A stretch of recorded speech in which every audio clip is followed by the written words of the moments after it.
وَلَقَدْ يَسَّرْنَا الْقُرْآنَ لِلذِّكْرِ فَهَلْ مِن مُّدَّكِرٍ بسم اللہ والحمد للہ والصلاة والسلام علی رسول اللہ اللہم انفعنا بما علمتنا وعلمنا ما ينفعنا وزدنا علما وبشر عباد الذین يستمعون القول فيتبعون احسنا اولئک الذین ہداہم اللہ واولئک هم اولو الالباب اعوذ باللہ من الشیطان الرجیم بسم اللہ الرحمن الرحیم هل أتاك حديث موسى إذ ناداه ربه بالواد المقدس طوى اذهب إلى فرعون إنه طغى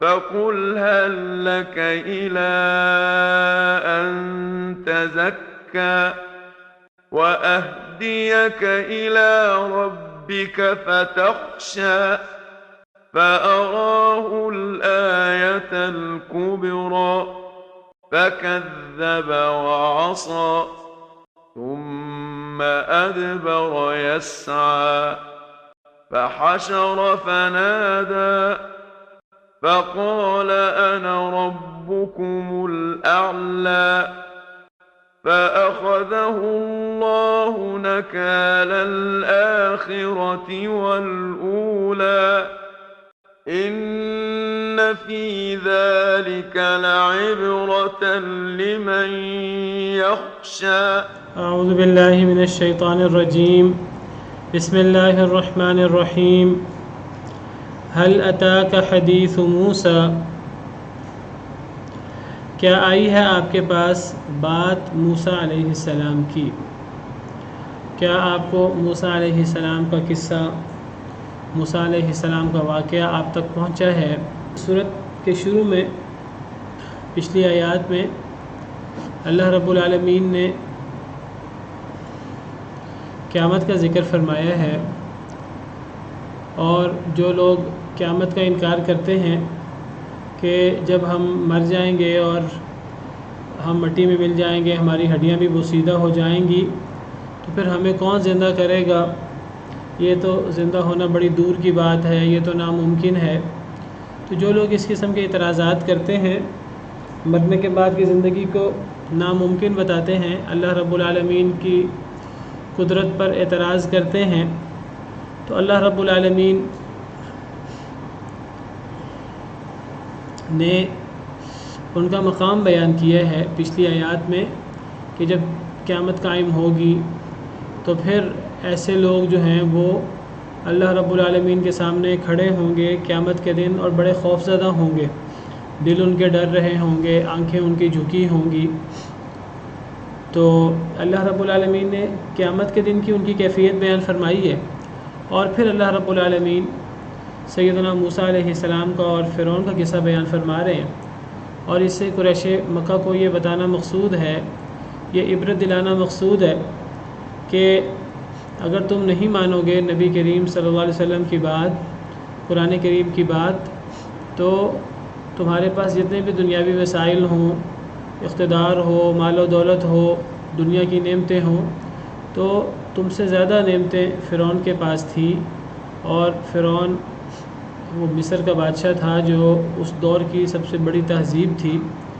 تو اس کے بالمقابل سیدنا موسیٰ علیہ السلام بھی اللہ کا پیغام، اللہ کی آیات لائے تھے، اللہ کی طرف سے معجزات لائے تھے۔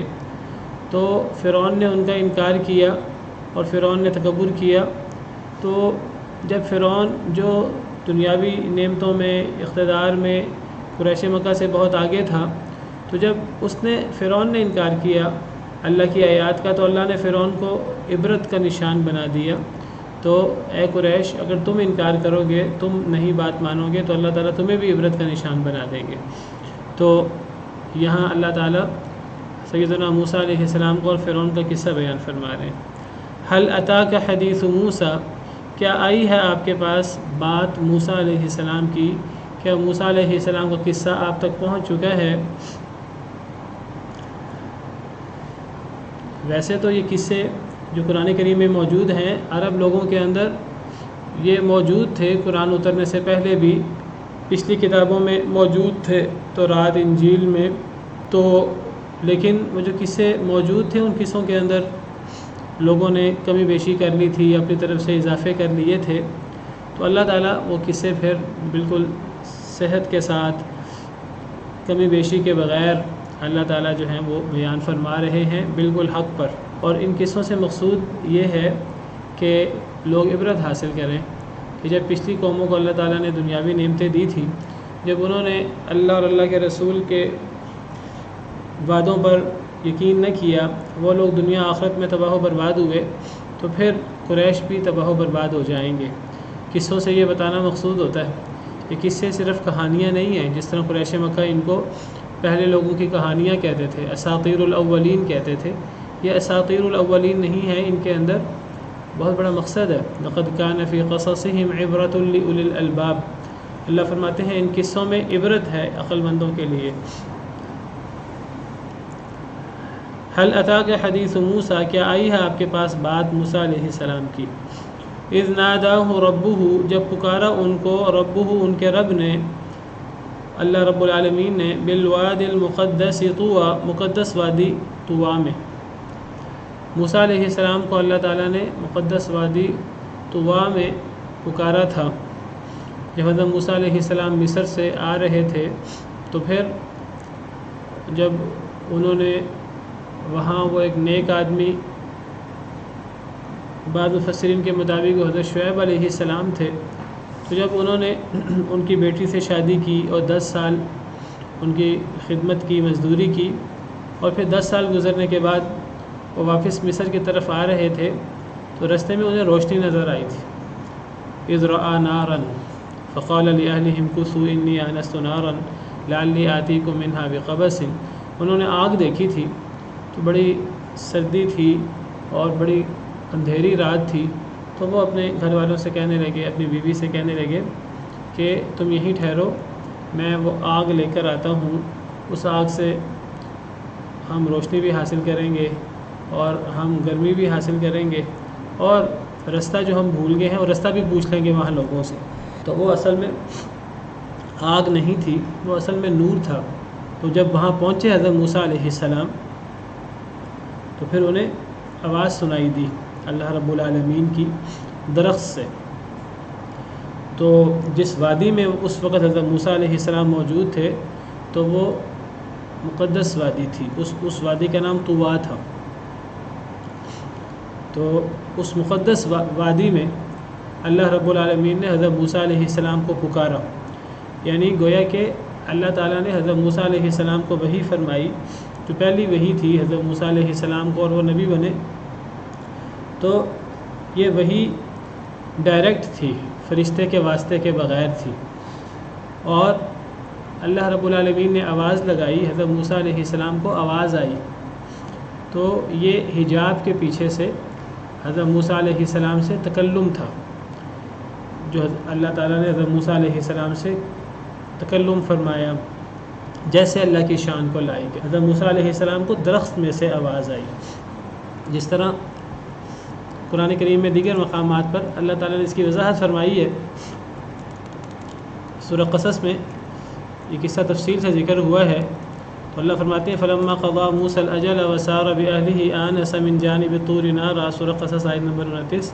جب موسیٰ علیہ السلام نے مدت مکمل کر لی، انہوں نے کہا تھا میں 8 سال یا 10 سال خدمت کروں گا، تو مفسرین کے مطابق 10 سال انہوں نے خدمت کی، اور جب وہ مدت مکمل ہو گئی، وَسَارَ بِأَهْلِهِ آنَسَ مِن جَانِبِ الطُّورِ نَارًا، جب اپنے گھر والوں کو لے کر چلے، یعنی واپس مصر کی طرف، یہ جو ان کی شادی ہوئی تھی اور وہ جو انہوں نے خدمت کی تھی وہ مدین علاقہ تھا، وہاں سے مصر واپس آ رہے تھے، آنَسَ مِن جَانِبِ الطُّورِ نَارًا، تو طور پہاڑ کی جانب انہیں آگ نظر آئی، قال لأہلہ، انہوں نے اپنے گھر والوں سے کہا، پتہ لگا کہ گھر والوں کو اہل کہتے ہیں، اہل بیت، اہل بیت میں سب سے پہلے گھر والے شامل ہوتے ہیں۔ امکثوا انی آنست نارا، ٹھہرو میں نے آگ پائی ہے، مجھے آگ نظر آئی ہے، لعلی آتیکم منہا بخبر، شاید کہ میں کوئی وہاں سے خبر لاؤں، او جذوۃ من النار، یا پھر آگ کا کوئی ٹکڑا لاؤں، لعلکم تصطلون، تاکہ تم اس آگ کو تاپو۔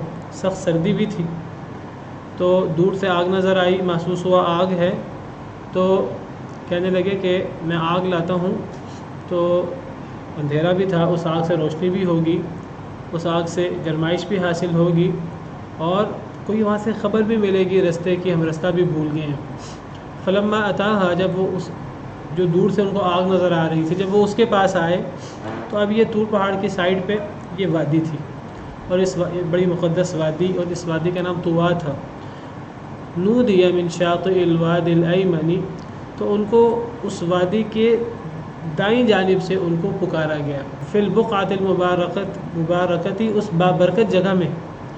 یہاں بقعۃ المبارکہ کہا ہے، اور جو سورہ نازعات میں ہم پڑھ رہے ہیں وہاں اس کو بالوادی المقدس کہا، مقدس وادی میں، اور یہاں ہے فی البقعۃ المبارکہ، بابرکت جگہ میں، من الشجرۃ، درخت سے، تو درخت سے انہیں آواز آئی، وادی کی وہ داہنی جانب تھی اور درخت سے آواز آ رہی تھی۔ کیا آواز آ رہی تھی؟ ان یا موسیٰ انی انا اللہ رب العالمین، یہ کہ اے موسیٰ میں اللہ ہوں رب العالمین، جو تمام جہانوں کا رب ہوں۔ اور پھر اللہ رب العالمین نے حضرت موسیٰ علیہ السلام کو بتایا کہ میں تمہارا رب ہوں، اور میں وحدہ لا شریک ہوں، صرف میری عبادت ہونی چاہیے اور میرے ذکر کے لیے نماز قائم کرنی چاہیے۔ اننی انا اللہ لا الہ الا انا فاعبدنی واقم الصلاۃ لذکری، میری عبادت کرو، میری یاد کے لیے نماز قائم کرو۔ اور پھر بتایا ان الساعۃ آتیۃ اکاد اخفیھا، قیامت آنے والی ہے، میں قیامت کو مخفی رکھوں گا قریب قریب، تاکہ اس قیامت میں ہر شخص کو اس کے عمل کا بدلہ ملے۔ پھر اس کے بعد اللہ رب العالمین نے حضرت موسیٰ علیہ السلام کو معجزے دیے، عصائے موسیٰ، ید بیضا، اور پھر اللہ نے فرمایا جاؤ فرعون کی طرف جاؤ اور جا کر انہیں تبلیغ کرو، فرعون کو دعوت دو۔ حضرت موسیٰ علیہ السلام نے اللہ تعالیٰ سے دعا کی کہ اللہ تعالیٰ میرے ساتھ ہارون کو بھی نبی بنا دیں، وہ مجھ سے زیادہ فصیح زبان رکھتے ہیں، میری زبان اتنی صاف نہیں ہے۔ اللہ نے حضرت موسیٰ کو بھی نبی بنا دیا، اور ان دونوں کو اللہ رب العالمین نے پھر فرعون کے پاس بھیجا۔ تو اسی کی طرف اشارہ ہے، جب پکارا ان کو ان کے رب نے بالوادی المقدسی، مقدس وادی طوا میں، تو یہ طوا یہ مقدس وادی کا نام ہے، اس مقدس وادی طوا میں اللہ رب العالمین نے پکارا۔ تو اس سے پتہ لگا کہ اللہ رب العالمین کلام فرماتے ہیں، اور اللہ رب العالمین جیسے اللہ کی شان کو لائق ہے۔ ہم یہ نہیں کہتے کہ اللہ رب العالمین انسانوں کی طرح، مخلوق کی طرح کلام فرماتے ہیں، اللہ رب العالمین کلام فرماتے ہیں جیسے اللہ کی شان کو لائق ہے۔ جس طرح اللہ تعالیٰ فرماتے ہیں وَكَلَّمَ اللَّهُ مُوسَىٰ تَكْلِيمًا، کلام کیا اللہ رب العالمین نے موسیٰ سے کلام کرنا۔ تو اور بلکہ وہ جو کلام ہے اللہ رب العالمین کا، اس کلام کی آواز بھی ہوتی ہے، اس کے حروف اور اس کی صوت بھی ہوتی ہے، اس کی آواز بھی ہوتی ہے، جو باقاعدہ مد مقابل کو آواز آتی ہے جب اللہ تعالیٰ کسی سے بات کرتے ہیں، جب اللہ تعالیٰ کسی کو آواز لگاتے ہیں۔ یہ مخلوق کی طرح نہیں ہے، جیسے میں نے پہلے بھی واضح کیا اور ہمیشہ واضح کرتا ہوں، اللہ کی جتنی بھی صفات ہیں ہمیں ان صفات کو ان کے اصل معنی میں لینا ہے، اور ان کو مخلوق کی صفات سے تشبیہ نہیں دینی۔ لیس کمثلہ شیء وہو السمیع البصیر، اللہ جیسی کوئی شے نہیں ہے۔ تو اللہ کا کلام مخلوق کی کلام کی طرح نہیں ہے، اس کے اندر وہ نقص نہیں ہے جو مخلوق کی کلام میں ہو۔ اللہ کی ندا میں، اللہ رب العالمین کی بلند آواز میں وہ نقص نہیں ہے جو مخلوق کی آواز میں ہو، لیکن اللہ رب العالمین بھی کلام فرماتے ہیں، اللہ رب العالمین بھی آواز لگاتے ہیں جیسے اللہ رب العالمین کے کمال کو لائق ہے، جیسے اللہ رب العالمین کی شان کو لائق ہے، اور وہ آواز سنائی بھی دیتی ہے مد مقابل کو جب اللہ تعالیٰ چاہیں تو۔ اس اللہ کی صفات کو، جو اس قسم کی اللہ تعالیٰ کی ذاتی صفات ہیں، ان صفات کو یہ کہہ کر رد کر دینا کہ اگر ہم یہ صفات مانیں گے تو پھر مخلوق کی صفات سے مشابہت لازم آئے گی، اگر ہم یہ صفات مانیں گے تو پھر اللہ رب العالمین کے لیے جسم کا ہونا، اللہ رب العالمین کے لیے چہرے کا ہونا، اللہ رب العالمین کے لیے زبان کا ہونا، اللہ رب العالمین کے لیے جو اس کے تمام لوازمات ہیں ان لوازمات کا بھی اقرار کرنا پڑے گا، پھر اللہ رب العالمین کے لیے جسد کا بھی اقرار کرنا پڑے گا۔ تو لوگ یہ بہانے لگا کر اور اس قسم کی باتیں کر کے اللہ رب العالمین کی ان صفات کا انکار کر دیتے ہیں۔ بہت سارے لوگ جہمی ہیں، معتزلی ہیں، اشعری ہیں، ماتریدی ہیں، وہ ان کا انکار کرتے ہیں، اللہ رب العالمین کی صفت کلام کا انکار کرتے ہیں یا اس کی تعویل کرتے ہیں۔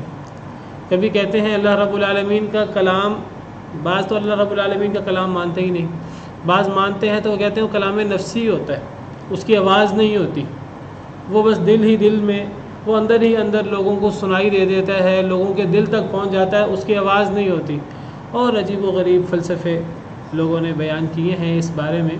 یہ ساری کے ساری اللہ معاف کرے، یہ انکار ہے قرآن کریم کی ان سری آیات کا۔ تو اللہ رب العالمین کی جو صفات اللہ رب العالمین نے یا اللہ کے پیارے نبی صلی اللہ علیہ وسلم نے بیان کی ہیں، صحیح سند کے ساتھ ہم تک پہنچی ہیں، ہمیں ان صفات کو ان کے اصل معنی میں، جو ان کا عربی زبان میں معنی ہے، ان میں ہمیں ان کو ماننا ہے، ان پر ایمان لانا ہے۔ جی جی جی جی اشعری ماتریدی، کہ جو آج کل اپنے آپ کو دیوبندی بریلوی کہتے ہیں، تو یہ اشعری ماتریدی ہیں۔ یہ کہتے ہیں ہم اشعریت اور ماتریدیت پر ہیں، یہ کہتے ہیں ہم فقہ میں امام ابو حنیفہ رحمہ اللہ کے مقلد ہیں، اور ہم عقیدہ میں کہتے ہیں ہم ابو الحسن اشعری اور ابو منصور ماتریدی کے ہم مقلد ہیں۔ ہم عقیدہ ان کا مانتے ہیں، ہم عقیدہ امام صاحب کا، امام ابو یوسف، امام محمد کا وہ نہیں مانتے، ہم عقیدہ ابو منصور ماتریدی اور ابو الحسن اشعری کا مانتے ہیں۔ تو یہ لوگ اللہ تعالیٰ کی کلام کے بارے میں ان کے عجیب و غریب خیالات ہیں۔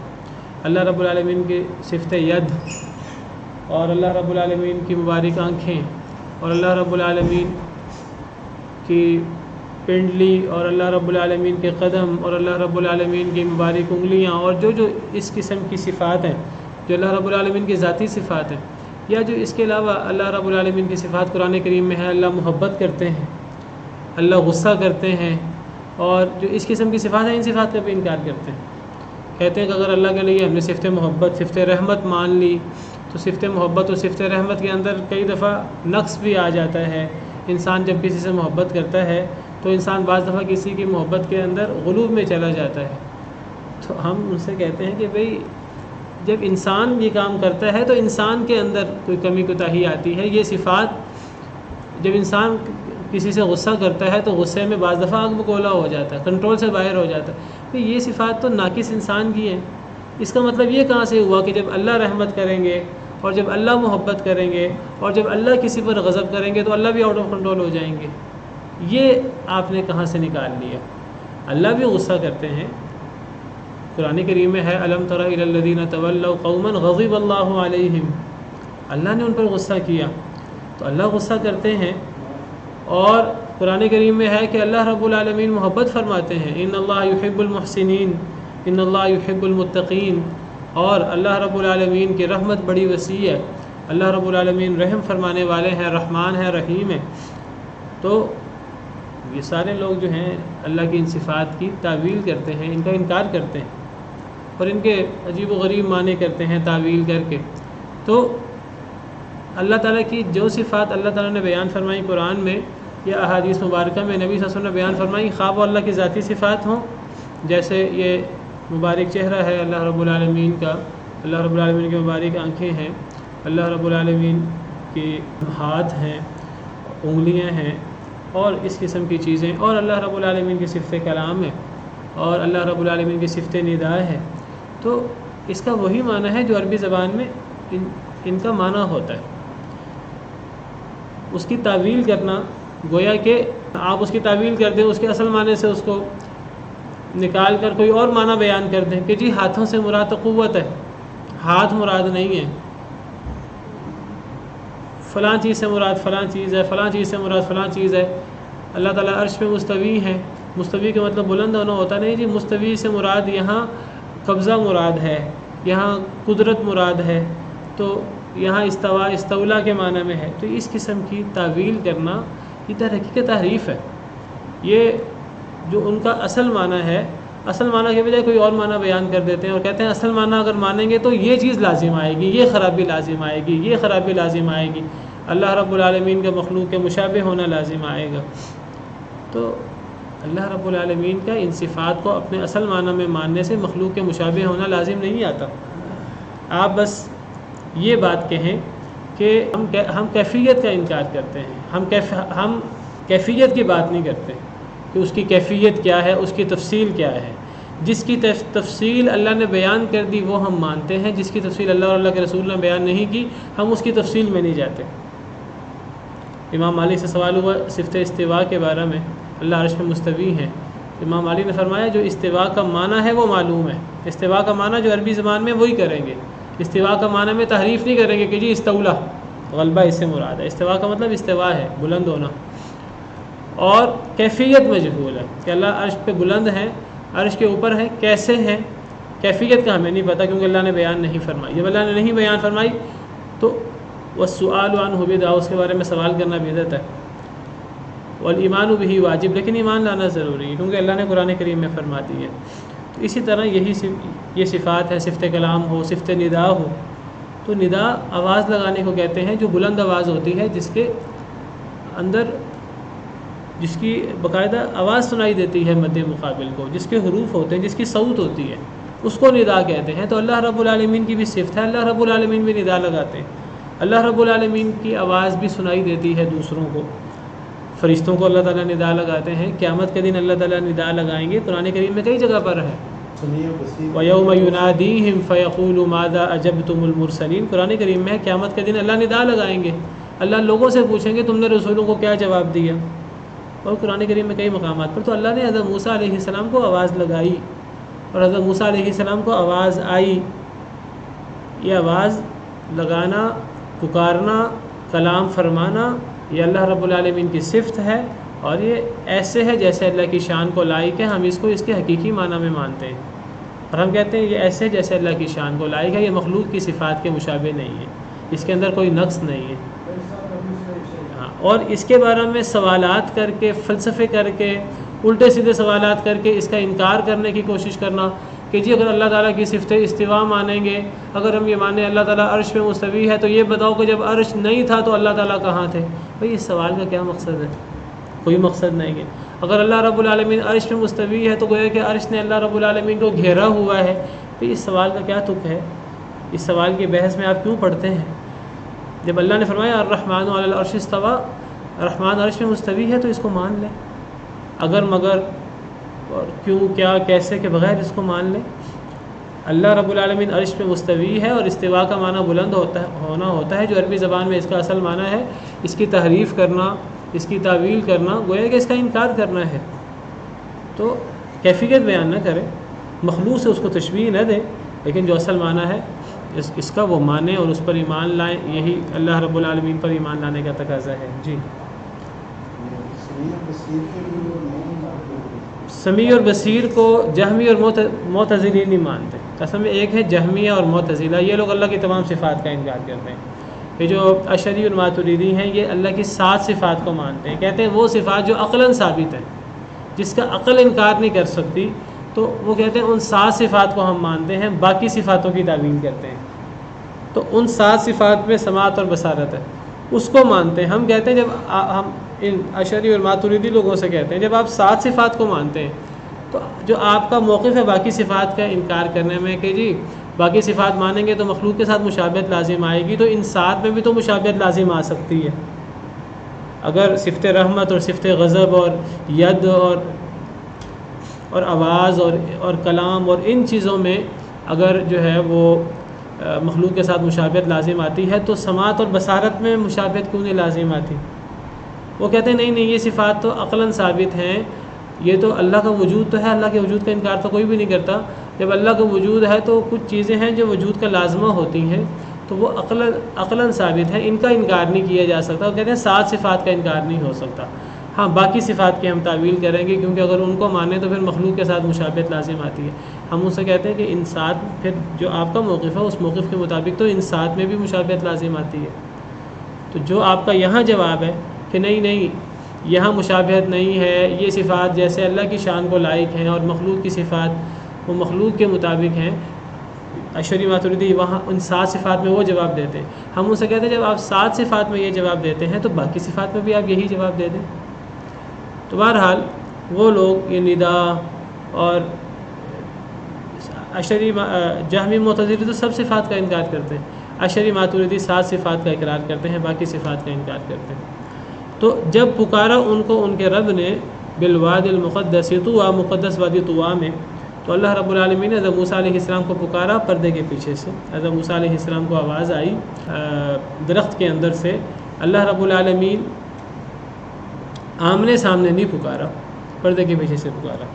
اللہ رب العالمین کو کوئی بھی شخص دنیا کے اندر جنت میں جانے سے پہلے آمنے سامنے نہیں دیکھ سکتا.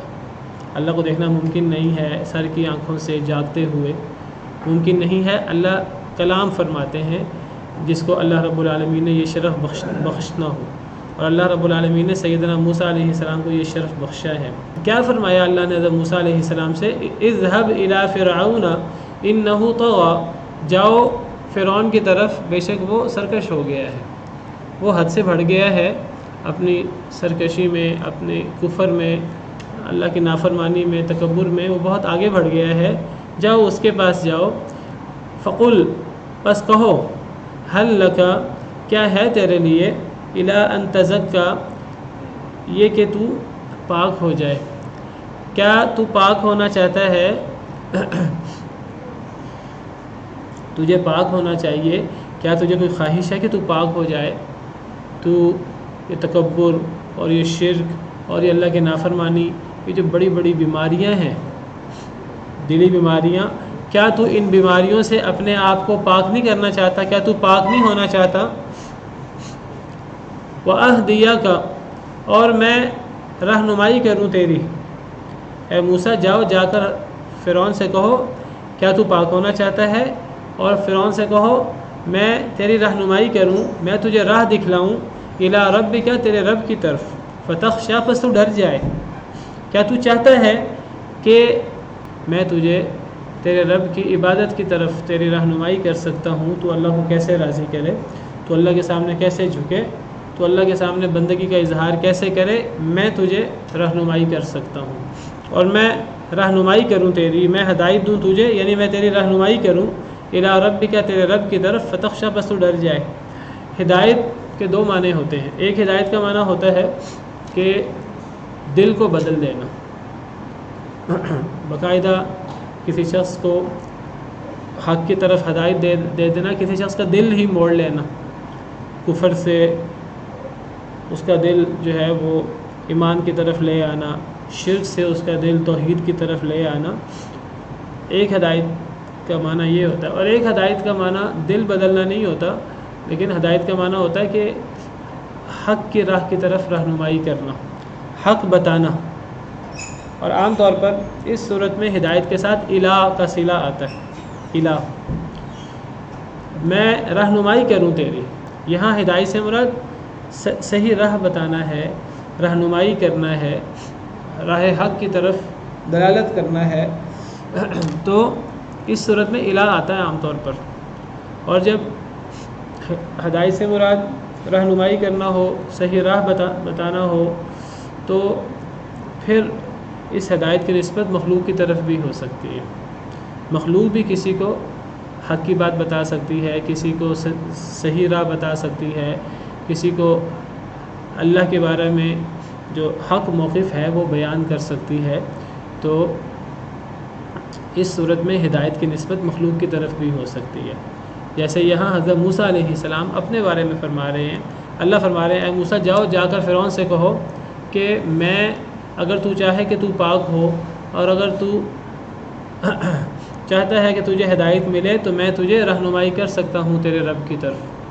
میں تجھے رہنمائی کر سکتا ہوں کہ تو اپنے رب کی کیسے عبادت کرے، تو اپنے رب پر کیسے ایمان لائے، اور تو اپنے رب کے سامنے کیسے جھکے کہ تیرا رب تجھ سے راضی ہو جائے.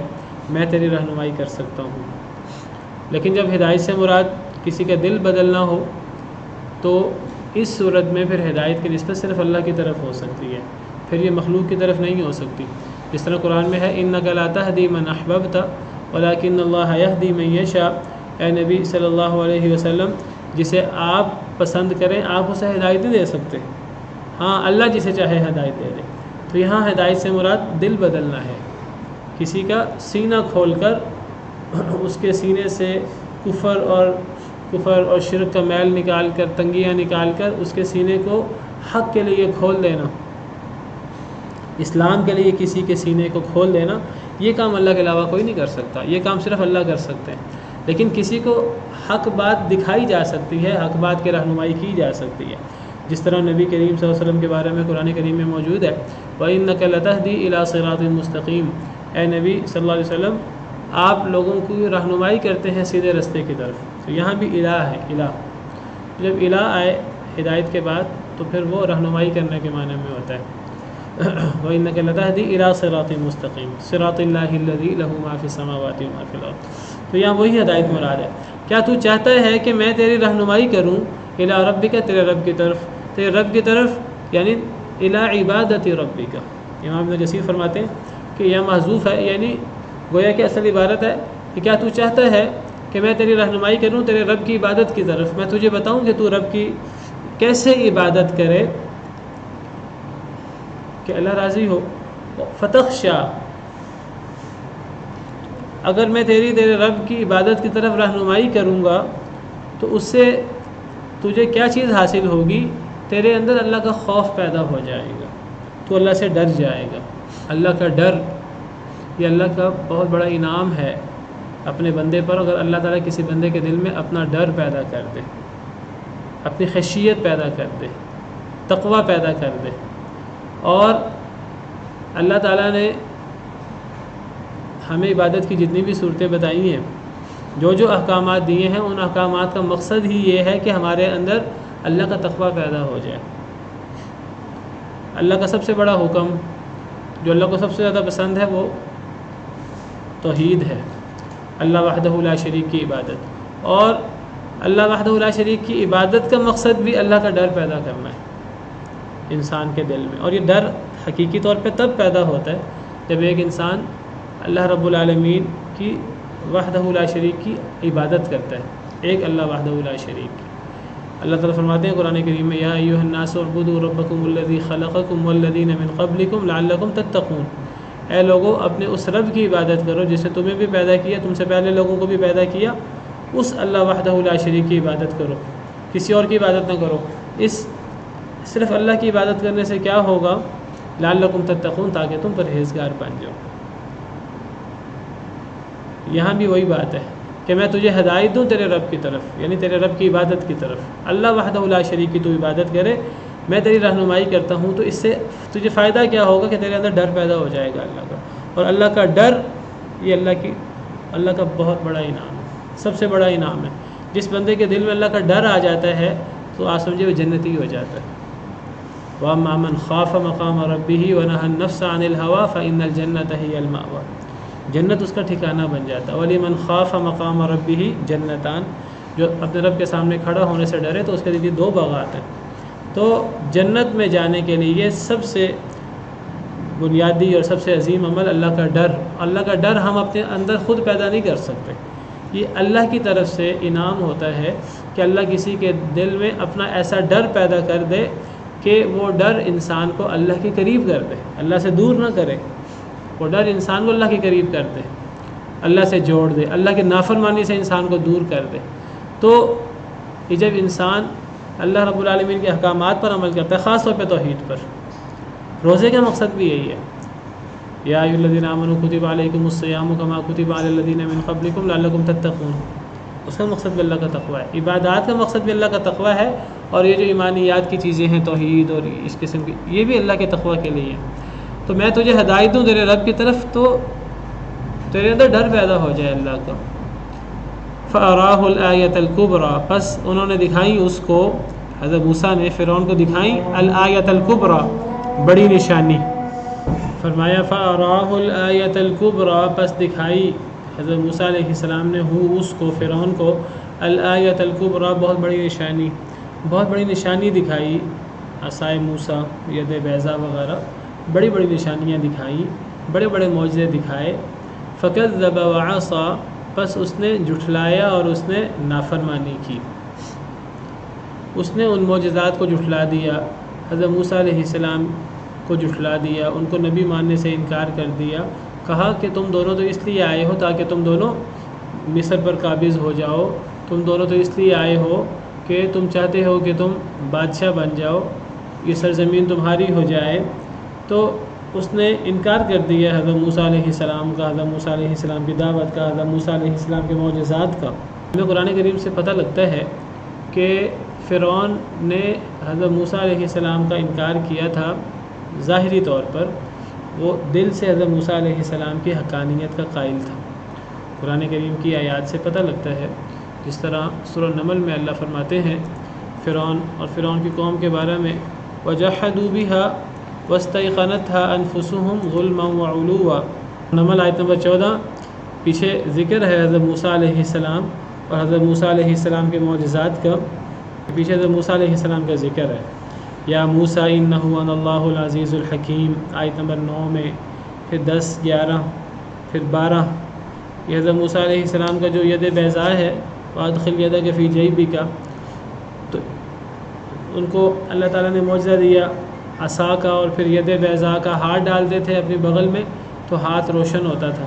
9 نشانیاں بڑی بڑی اللہ تعالیٰ نے دیں۔ اللہ فرماتے ہیں جب حضرت موسیٰ علیہ السلام اپنی قوم کے پاس نشانیاں لائے تو قوم نے ان نشانیوں کو جادو سے تعبیر کیا، کہنے لگے یہ جادو ہے، عصا ہو یا ید بیضاء ہو، یہ جو دیگر نشانیاں ہیں یہ جادو ہیں۔ اللہ فرماتے ہیں وَجَحَدُوا بِهَا، انہوں نے انکار کیا، یعنی فرعون اور فرعون کی قوم نے ان نشانیوں کا انکار کر دیا۔ وَاسْتَيْقَنَتْهَا أَنفُسُهُمْ، حالانکہ ان کے دل یقین کر چکے تھے۔ ظُلْمًا وَعُلُوًّا، ظلم اور تکبر کرتے ہوئے انہوں نے انکار کیا۔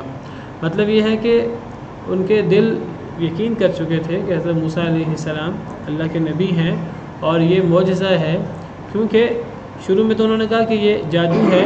جب جادوگروں کو بلایا، اکٹھا کیا، جادوگروں نے کہا یہ جادو نہیں ہے، جادوگر ایمان لے آئے، جو اس فن کے ماہر تھے وہ حضرت موسیٰ علیہ السلام پر ایمان لے آئے۔ اب تو کوئی شک و شبہ کی گنجائش نہیں رہی تھی، لیکن فرعون کو پتہ تھا، فرعون آل فرعون کو، کہ اگر حضرت موسیٰ علیہ السلام کی بات مانے تو پھر اللہ رب العالمین کی اطاعت کرنی ہوگی، پھر دنیاوی نعمتیں اور من مانیاں ان سے کنارہ کشی اختیار کرنی پڑے گی۔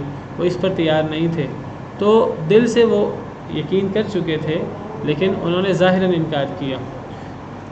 تو اللہ نے فرمایا کہ انہوں نے جھٹلایا اور نافرمانی کی، گویا کہ اللہ نے ان کے جو دل سے وہ یقین کر چکے تھے حضرت موسیٰ علیہ السلام کی بات صحیح ہے لیکن ظاہراً نہیں مانتے تھے، تو اللہ نے اس کو تکذیب سے تعبیر کیا۔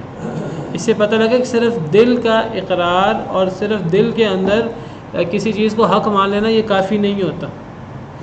اگر یہ کافی ہوتا تو یہاں پھر اللہ تعالیٰ اس کو تکذیب نہ کہتے، پھر اللہ اس کو نافرمانی نہ کہتے، پھر اللہ تعالیٰ کہتے کہ دل سے وہ مان چکے تھے، ظاہراً انہوں نے انکار کیا۔ اللہ فرماتے ہیں انہوں نے انکار کر دیا کھلم کھلا، انہوں نے نافرمانی کی۔ ثم ادبر یسعی، پھر پیٹھ پھیری دوڑتے ہوئے، وہ بالکل یکسر پلٹ گیا فرعون اپنے قدموں پر، اور اس نے سب کچھ ماننے سے انکار کر دیا۔ تو گویا کہ اس سے پتہ لگا کہ اگر ایک انسان اندر کوئی بات مانے لیکن وہ اس کا اظہار نہ کرے، ایک تو ہے نا کہ ایک انسان کسی پریشر کی وجہ سے، کسی خوف کی وجہ سے اظہار نہ کرے، وہ ایک الگ چیز ہے۔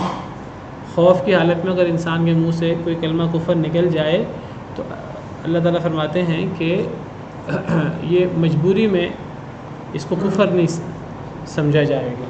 من کفر باللہ من بعد ایمانہ الا من اکرہ، جو ایمان کے بعد اللہ کے ساتھ کفر کرے، ہاں وہ شخص مستثنا ہے جو مجبور ہو۔ وقلبہ مطمئن بالایمان، جس کا دل ایمان پر مطمئن ہے۔ ولکن من شرح بالکفر صدرا، لیکن جو دل سے انکار کرے، علی الاعلان انکار کرے، کوئی جبر نہیں ہے، فرعون پہ کوئی جبر نہیں تھا، آل فرعون پہ کوئی جبر نہیں تھا، تو انہوں نے انکار کیا۔ تو دل سے کوئی بندہ تسلیم کر لے لیکن ویسے وہ انکار کر رہا ہو تو یہ انکار ہوتا ہے۔ اصل میں دل سے کسی کی بات کو مان لینا، دل سے پہچان لینا، یہ دل کی معرفت ہے، یہ دل کی معرفت ہے، اس کو معرفت کہتے ہیں، پہچان کافی نہیں ہے، اصل میں دل کا ایمان ضروری ہے۔ اور دل کا ایمان کیا ہوتا ہے؟ کہ دل کسی کے سامنے جھک جائے، اللہ رب العالمین کی بات کے سامنے جھک جائے۔ اگر مجھے ایک چیز سمجھ آ رہی ہے لیکن میں اس کو، مجھے دل کے اندر، میرا دل بار بار مجھے کہتا ہے کہ یہ بات مان لینی چاہیے، یہ بات صحیح ہے، لیکن میں اس کو نہیں مانتا، تو یہ ایمان نہیں ہے۔ اللہ کا ہم سے تقاضا ایمان کیا ہے؟ ایک ہوتا ہے معرفت، کہ دل کے اندر کسی شے کی معرفت آ جائے، دل حق کو پہچان لے، تو صرف دل کا پہچاننا کافی نہیں ہے، دل کا ایمان لانا ضروری ہے۔ اللہ کا تقاضا ایمان کا ہے، اور ایمان کیسے ہوتا ہے؟ ایمان ہوتا ہے کہ سمعنا واطعنا، ہم نے سن لیا اور ہم اطاعت کرتے ہیں۔ ایمان کا مطلب ہے جھک جانا، اور یہ جو جھک جانا ہوتا ہے یہ دل سے بھی ہوتا ہے اور یہ اعضاء سے بھی ہوتا ہے۔ تو صرف معرفت اکیلی کافی نہیں ہے، اگرچہ معرفت بھی ضروری ہے۔ ایک بندہ ظاہراً جھک جائے لیکن دل کے اندر اس کی معرفت ہی نہ ہو، یہ بھی ایمان کے منافی ہے۔ دل کے اندر بھی یقین ہونا چاہیے، دل کی معرفت بھی ہونی چاہیے، دل کا یقین بھی ہونا چاہیے، اور پھر ایمان ہونا چاہیے کہ انسان جھک جائے، انسان اپنے آپ کو سرنڈر کر دے۔ تو فرعون نے سرنڈر نہیں کیا، حالانکہ اس کو معرفت حاصل ہو چکی تھی کہ حضرت موسیٰ علیہ السلام حق پر ہیں۔ اللہ نے اس کو تکذیب سے تعبیر کیا ہے، نافرمانی سے تعبیر کیا، بس اس نے جھٹلایا اور نافرمانی کی۔ پھر اس نے پیٹھ پھیری، دوڑ رہا تھا، یعنی وہ اتنا حضرت موسیٰ علیہ السلام کے خلاف تھا اور اتنا اللہ رب العالمین کہ اس نے انکار کیا کہ صرف اس نے پیٹھ نہیں پھیری، پیٹھ پھیر کر دور بھاگ گیا، باقاعدہ صرف منہ نہیں موڑا، منہ موڑ کر دور نکل گیا اپنا کفر واضح کرنے کے لیے۔ عصا مطلب نافرمانی، معصیت۔ فحشر فنادا، پس اس نے اکٹھا کیا، یعنی اپنے لشکر کو، لاؤ لشکر کو اکٹھا کیا۔ فنادا، پس اس نے پکارا، فرعون نے پکارا، اپنے لشکر میں اس نے خطاب کیا لشکر کو اکٹھا کر کے۔ کیا کہا؟ فقال انا ربکم الاعلی، پس کہا میں تمہارا رب ہوں سب سے بلند۔ کہنے لگا تمہارا سب سے بڑا رب تو میں ہوں۔ یہ جو فرعون نے اپنے آپ کو سب سے بڑا رب کہا، تو یہ فرعون نے شروع میں اپنے آپ کو سب سے بڑا رب نہیں کہا تھا۔ شروع میں تو جب حضرت موسیٰ علیہ السلام فرعون کے پاس گئے اور فرعون سے کہا کہ رسول رب العالمین، کہ ہم رب العالمین کے رسول ہیں، تو فرعون کہنے لگا رب العالمین کون ہے؟ قال فرعون وما رب العالمین۔ حضرت موسیٰ علیہ السلام نے بتایا کہ وہ مشرق اور مغرب کا رب ہے، وہ میرا بھی رب ہے، تمہارا بھی رب ہے، اس نے ہمیں پیدا بھی کیا ہے، اس نے ہمیں ہدایت بھی دی ہے۔ تو وہ کہنے لگا میں نہیں جانتا اس رب کو۔ تو شروع میں فرعون نے حضرت موسیٰ علیہ السلام سے پوچھا کہ رب کون ہے، پھر بعد میں گریجولی اس نے تکبر کیا، بعد میں کہنے لگا اپنی قوم سے ما علمت لکم من الہ غیری، کہ اے میری قوم میں تو یہی سمجھتا ہوں کہ بس میں ہی معبود ہوں، میرے علاوہ کوئی معبود نہیں ہے۔ قرآن کریم میں اللہ نے تو قول ذکر کیا ہے، فرعون نے کہا ما علمت لکم من الہ غیری، یہ سورہ قصص آیت نمبر 38 میں ہے۔ تو یہاں فرعون نے کہا کہ میں رب ہوں، میں نہیں جانتا کہ میرے علاوہ کوئی اور رب بھی ہے۔ یہاں فرعون نے اپنے آپ کو سب سے بلند رب نہیں کہا، یہاں فرعون نے کہا، نیچے ترجمہ دیکھیں، فرعون نے کہا اے اہل دربار میں تمہارا اپنے سوا کوئی اور خدا نہیں جانتا۔ اگر کوئی اور خدا ہے، موسیٰ کہتے ہیں کہ وہ خدا ہے اور وہ آسمانوں میں ہے، حضرت موسیٰ علیہ السلام جس رب کی بات کرتے تھے تو وہ آسمانوں کے رب کی بات کرتے تھے، رب تو آسمانوں میں ہوتا ہے۔ تو فرعون کہنے لگا کہ میں نہیں جانتا میرے علاوہ کوئی رب ہے۔ فاوقد لی یا حامان، اے حامان گیلی مٹی میں آگ جلاؤ، میرے لیے ایک محل بناؤ، ایک اونچا آسمانوں سے باتیں کرتا محل، میں جھانک سکوں موسیٰ علیہ السلام کے رب کی طرف، موسیٰ علیہ السلام کے معبود کی طرف۔ وَإِنِّي لَأَظُنُّهُ مِنَ الْكَاذِبِينَ، میں تو انہیں جھوٹا خیال کرتا ہوں، یعنی ایک آسمانوں سے باتیں کرتا محل بناؤ، میں آسمانوں میں موسیٰ علیہ السلام کے رب کو جھانکنا چاہتا ہوں۔ حضرت موسیٰ فرماتے تھے اللہ ہمارا رب ہے اور وہ آسمانوں میں ہے، وہ بلندی میں ہے۔ تو فرعون نے کہا کہ میں نہیں سمجھتا میرے علاوہ کوئی معبود ہے۔ تو اس نے اس وقت اپنے آپ کو سب سے بلند معبود نہیں کہا، اس نے کہا میں معبود ہوں، اس نے اپنے معبود ہونے کا دعویٰ کیا۔ لیکن پھر آہستہ آہستہ جب ایک انسان کفر و شرک کے اندر موجود رہتا ہے اور کفر و شرک کرتا رہتا ہے تو پھر جس طرف ایک انسان جاتا ہے اللہ اس کو اسی طرف لے جاتے ہیں۔ ایک بندہ جتنی سرکشی اور جتنا تمرد اور جتنی طغیانی کرتا ہے اللہ اس کو اسی چیز میں اضافہ کر دیتے ہیں۔ تو پہلے اس نے اپنے الہ ہونے کا دعویٰ کیا، پھر اس نے سب سے بلند رب ہونے کا دعویٰ کیا۔ یہ گریجولی ہے، یہ فوری نہیں ہے۔ حضرت ابن عباس رضی اللہ عنہ فرماتے ہیں کہ فرعون نے جو کہا تھا ما علمت لکم من الہ غیری، یہ 40 سال پہلے فرعون نے کہا تھا ما علمت لکم من الہ غیری، اور یہ جو فرعون نے یہ دعویٰ کیا اپنے لشکر کو اکٹھا کر کے کہ انا ربکم الاعلی، یہ اس کے 40 سال کے بعد یہ دعویٰ کیا اس نے۔ تو یہ سٹیپ بائی سٹیپ دعویٰ ہے۔ اور آپ دیکھیں اکثر لوگ، یہ جو لوگ نبی ہونے کا دعویٰ کر دیتے ہیں، یہ عام طور پہ سٹیپ بائی سٹیپ ہوتا ہے۔ پہلے کوئی مہدی ہونے کا دعویٰ کرتا ہے، پہلے مجدد ہونے کا دعویٰ ہوتا ہے، پھر مہدی ہونے کا دعویٰ ہوتا ہے، پھر مسیح منتظر ہونے کا دعویٰ ہوتا ہے، پھر نبی کا دعویٰ ہو جاتا ہے، اور پھر نبی کے دعوے سے بڑھ کر بدبخت لوگ کئی رب ہونے کا دعویٰ بھی کر دیتے ہیں والعیاذ باللہ۔ تو سیدنا ابن عباس، امام مجاہد وغیرہ، ان سے مروی ہے کہ یہ 40 سال کے بعد فرعون نے اپنے آپ کو ربکم الاعلی کہا۔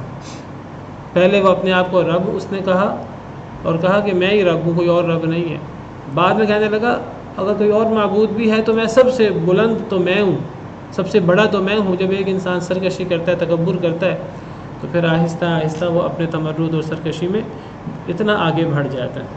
تو اللہ فرماتے ہیں فَأَخَذَهُ اللَّهُ نَكَالَ الْآخِرَةِ وَالْأُولَى، بس پکڑ لیا اس کو اللہ نے نکال الآخرۃ والأولی، عذاب آخرت کا بھی اور دنیا کا بھی۔ اللہ نے اس کو دنیا اور آخرت کے عذاب میں پکڑ لیا۔ اللہ نے اس کو دنیا میں بھی سزا دی اور آخرت میں بھی اللہ نے سزا دینی ہے، بڑی کڑی سزا دینی ہے اللہ تعالیٰ نے۔ وَأُتْبِعُوا فِي هَذِهِ الدُّنْيَا لَعْنَةً وَيَوْمَ الْقِيَامَةِ، فرعون کے بارے میں، اس کے لشکر کے بارے میں قرآن میں ہے کہ دنیا میں بھی ان کے پیچھے لعنت لگا دی گئی اور قیامت کے دن بھی۔ وَجَعَلْنَاهُمْ أَئِمَّةً يَدْعُونَ إِلَى النَّارِ، ہم نے انہیں امام بنایا فرعون کے بارے میں، ہم نے انہیں امام بنایا جو لوگوں کو آگ کی طرف بلاتے ہیں، اور قیامت کے دن ان کی مدد نہیں ہوگی، قیامت کے دن بھی وہ ذلیل و خوار ہوں گے۔ وَأَتْبَعْنَاهُمْ فِي هَذِهِ الدُّنْيَا لَعْنَةً، ہم نے اس دنیا میں ان کے پیچھے لعنت لگا دی، لعنت اللہ کی رحمت سے دوری، عذاب۔ وَيَوْمَ الْقِيَامَةِ هُمْ مِنَ الْمَقْبُوحِينَ، اور قیامت کے دن بھی وہ بدحالوں میں ہوں گے، بدحال ہوں گے۔ تو اللہ نے ان کو دنیا کی سزا میں بھی پکڑ لیا، آخرت کی سزا میں بھی۔ تو دنیا اور آخرت کی سزا سے مراد، دنیا سے الاولیٰ سے مراد دنیا اور آخرت سے مراد آخرت، یعنی اللہ نے فرعون کو اس تکبر کی وجہ سے دنیا کی بھی سزا دی اور آخرت کی سزا بھی اللہ نے تیار کی ہے۔ یہ اس کی مشہور تفسیر ہے اور راجح تفسیر ہے۔ بعض مفسرین کہتے ہیں نکال الآخرۃ والأولیٰ سے مراد آخری کلمہ اور پہلا کلمہ، جو اس کا آخری کلمہ ہے اللہ نے اس کو اس آخری کلمے کی وجہ سے بھی عذاب دیا، اور جو پہلا کلمہ ہے اس کا اللہ نے اس کی وجہ سے بھی اسے عذاب دیا۔ پہلا کلمہ اور آخری کلمہ سے مراد، آخری کلمہ تو قال انا ربکم الاعلی ہے، اور پہلا کلمہ سے مراد ما علمت لکم من الہ غیری۔ یہ بھی ایک تفسیر ہے کہ وہ جو اس نے پہلا کلمہ بولا تھا کہ میں معبود ہوں، کوئی اور معبود نہیں ہے، یہ پہلا کلمہ تھا اس کا 40 سال پہلے، اور پھر 40 سال کے بعد اس نے اس سے آگے بڑھ کر کہا کہ میں سب سے بلند، سب سے بڑا رب ہوں، سب سے بلند رب ہوں، یہ اس کا آخری بعد والا کلمہ ہے۔ تو بعض مفسرین کہتے ہیں کہ اللہ نے اس کو ان دونوں کلموں کی وجہ سے اللہ نے پکڑ لیا، اور اللہ نے اس کو ان دونوں کلموں کی سزا دی، اور اللہ نے اس کو ان دونوں کلموں کی سزا دینی ہے۔ یہ جو منہ سے الفاظ نکلتے ہیں تو یہ بڑے اہم ہوتے ہیں اور ان کی بڑی سخت پکڑ ہوتی ہے۔ اگر یہ کفریہ اور اس قسم کے تکبرانہ الفاظ ہوں تو ایک ایک لفظ کے اوپر پکڑ ہوتی ہے، اور اگر یہ اللہ کی فرما برداری کے اور اللہ کے ذکر کے کلمات ہوں تو ایک ایک کلمہ انسان کو جنتوں کی طرف لے جاتا ہے۔ جی